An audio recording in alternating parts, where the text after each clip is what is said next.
Vivre dans la foi.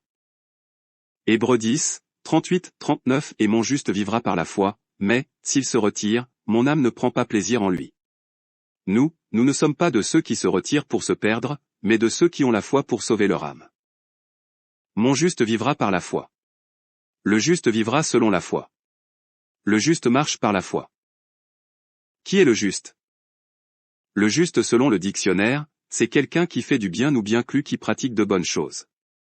Mais selon la Bible, la justice divine ce n'est pas un jugement.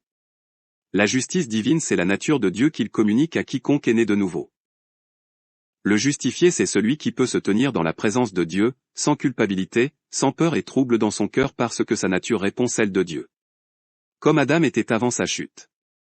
Adam était juste non pas parce qu'il faisait de bonnes choses ou il posait de bons actes mais, parce que Dieu avait mis en lui sa nature. Il était participant à la nature de Dieu. Il n'avait jamais fui la présence de Dieu. Christ est venu pour restaurer la création qui a été déchue par la chute d'Adam et d'Ève. Le juste c'est celui qui est né de nouveau. Celui qui a reçu une nouvelle vie. Celui qui a le Saint-Esprit. Celui qui est engendre par la semence incorruptible de Dieu. Mon frère, ma sœur toi qui es né de nouveau tu es juste au nom de Jésus. Tu vivras par la foi. Dès le moment où tu as cru et reçu le Seigneur Jésus-Christ comme ton Sauveur et Seigneur de ta vie, parce que tu as entendu la parole de Dieu, tu es justifié par Dieu, Dieu te donne la même mesure de foi en Jésus-Christ. Dans l'Épître aux Romains 12:3. Et tu as reçu la foi une fois pour de bon. La nouvelle création commence à vivre et marcher par la foi qu'elle a reçue de Dieu. Vivre selon la foi ne veut pas dire vivre selon la religion mais plus réagir selon la parole de Dieu.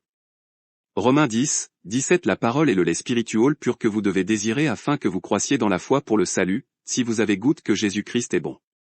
Vous devez méditer personnellement la parole de Dieu. Après l'avoir médité, l'appliquer en se soumettant à la direction du Saint-Esprit, vous êtes sous la loi de la foi. L'homme naturel vit selon la chair c'est-à-dire selon les cinq sens. L'homme qui n'est pas devenu une nouvelle créature vivra par sa vue, son goûter, son ouïe, son toucher, son odorat. Il est comme Thomas s'il ne touche pas la marque de clou dans les mains de Jésus, il ne croira point. L'homme spirituel contrairement à l'homme naturel, vivra par un seul sens, la foi. La foi c'est croire et agir.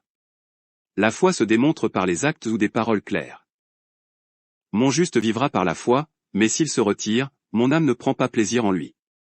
Alors tous les croyants qui refusent de vivre par la foi l'âme de Dieu ne prend pas plaisir en eux.